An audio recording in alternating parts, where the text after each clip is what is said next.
In this video, we are going to take our discussion further on turn off of thyristor.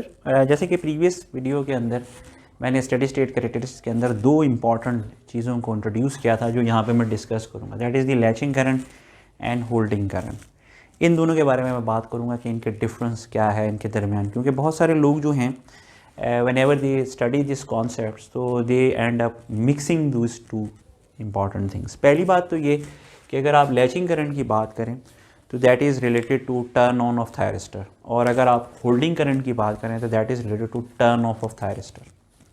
तो अगर आप holding current के बारे में बात कर रहे होंगे तो you should be keeping in mind के you have to turn on the thyristor. So in order to turn on thyristor the thyristor must be in the forward blocking region. ये बड़ा इंपॉर्टेंट है कि जब भी अगर आप टर्न ऑन करना चाह रहे हैं तो थायरिस्टर को जो है वो फॉरवर्ड ब्लॉकिंग रीजन के अंदर होना चाहिए। If the thyristor is in the reverse blocking region you can not turn it on by just giving pulse on the gate terminal.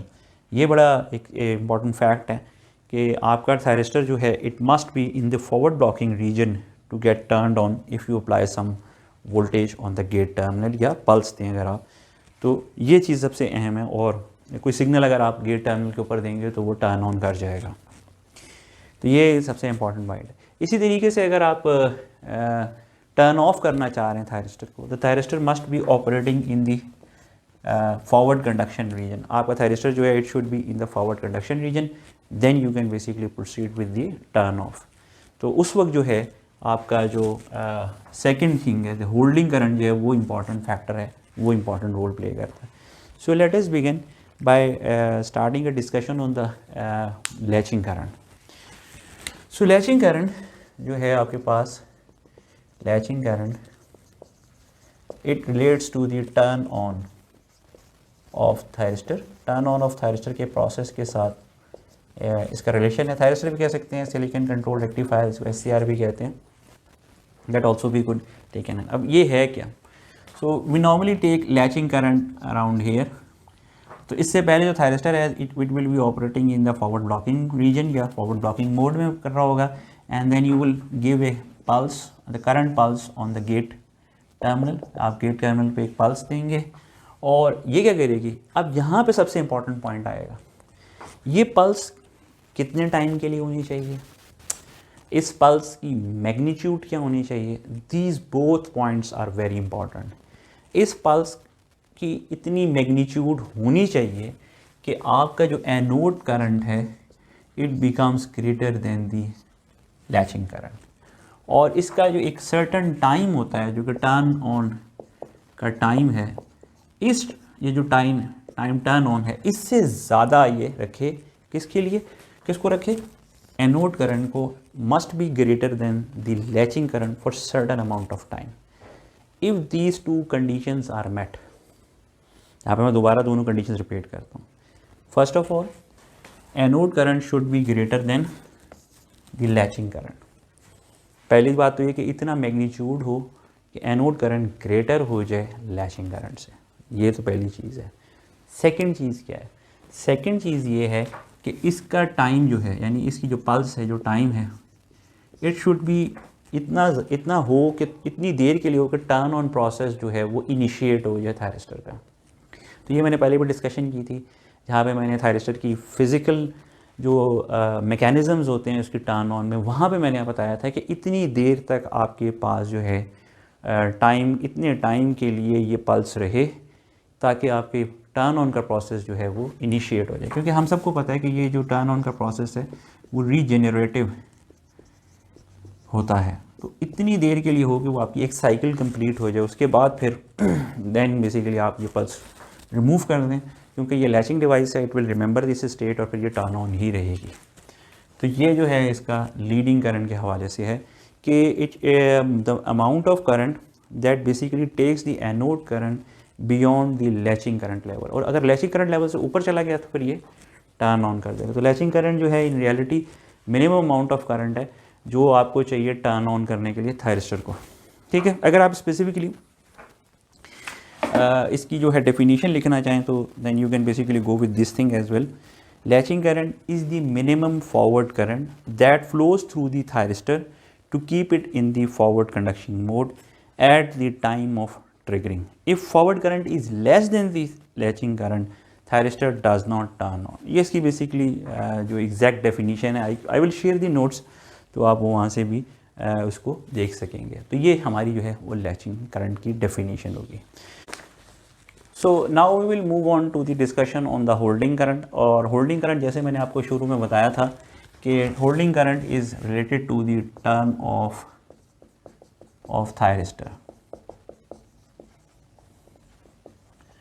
तो होल्डिंग करंट किस वक्त इंपॉर्टेंट होगा? होल्डिंग करंट उस वक्त इंपॉर्टेंट होगा, मैंने बताया था कि टर्न ऑफ थायरिस्टर के लिए आपके पास दो मैकेनिज्म्स हैं. एक तो ये कि आप रिवर्स वोल्टेज अप्लाई कर दें और इसको टर्न ऑफ करवा लें ऑटोमेटिकली. दूसरा ये कि इसका जो एनोड करंट है should be brought down below a certain level. वो सर्टन लेवल क्या है? That is called the holding current. Holding current वो लेवल है. सो अगर आपका एनोड करंट जो है it should be brought down the holding current for certain amount of time. Holding current यहाँ पे हम शो करते हैं. ये मैंने इस तरह अगर आप देखें तो मैंने दोनों की मैग्नीट्यूड्स भी थोड़ी सी हाईलाइट कर दी हैं कैरेक्टरिस्टिक्स पे. नॉर्मली आपके पास जो लैचिंग करंट होता है it was greater than the holding current. कितना ज़्यादा होता है ये डिफरेंट डिवाइसेस के अंदर इसका डिफरेंट होता है, लेकिन अमूमन ये होल्डिंग करंट जो है वो कम होता है जो आपके पास लैचिंग करंट है उससे. तो ये एक बड़ा एक स्टैंडर्ड एक चीज़ है. तो अगर आप अपना एनोड करंट जो है ये आप कम कर दें होल्डिंग करंट से for certain amount of time, the process of turn off thyristor जो है वो स्टार्ट हो जाएगा. इसका मतलब क्या है? इनिशियली आप जो होंगे वो फॉरवर्ड कंडक्शन रीजन में होंगे. आप जो है फॉरवर्ड कंडक्शन मोड में होंगे और फॉरवर्ड कंडक्शन मोड से आप करंट कम करते जाएंगे एनोड का, हत्ता कि आपका करंट जो है वो कम हो जाएगा होल्डिंग करंट लेवल से. जब इससे कम हो जाएगा थायरिस्टर जो है उसका टर्न ऑफ का प्रोसेस जो है वो ऑटोमेटिकली स्टार्ट हो जाएगा and it will eventually go into the forward blocking region. तो ये आपके पास जो है होल्डिंग करंट की जो इम्पोर्टेंस है. ठीक है, तो अब ये क्लियरली आपके समझ में आ जाना चाहिए कि टर्न ऑन अगर आप करा रहे हैं तो फिर लैचिंग करंट आपके लिए इंपॉर्टेंट है, और अगर आप टर्न ऑफ की बात करें तो फिर आपके लिए होल्डिंग करंट इंपॉर्टेंट है. अब होल्डिंग करंट है क्या? स्पेसिफिकली अगर वर्ड डिफाइन करूँ, holding current is the minimum forward current. ठीक है, ऑब्वियसली आप फॉरवर्ड कंडक्शन मोड की बात करें, that flows through the thyristor to keep it in the forward conduction mode. ठीक है, तो ये वो मिनिमम करंट है कि जी थायरिस्टर को जो है वो कंडक्शन मोड में ही अगर रहना हो तो ये इतना चलता रहे कि ये इससे इस लेवल से अगर आप ऊपर है ना तो फिर आप फॉरवर्ड कंडक्शन मोड में ही रहेंगे, you won't enter the forward blocking mode. लेकिन when forward current reduces below holding current, thyristor turns of.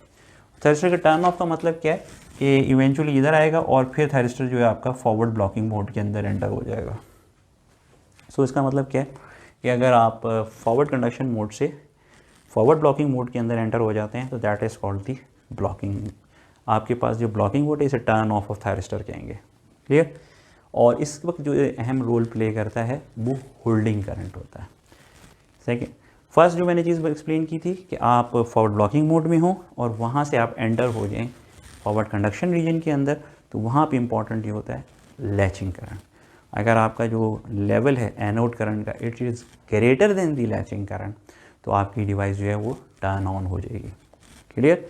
Second, दोबारा मैं रिपीट करता हूँ टर्न ऑफ के हवाले से, आपकी डिवाइस जो है वो अगर फॉरवर्ड कंडक्शन मोड में हो और आप उसके करंट को down below the holding current level ले आएँ तो आपकी डिवाइस जो है वो एंटर हो जाएगी फॉरवर्ड ब्लॉकिंग मोड में और टर्न ऑफ कर जाएगी.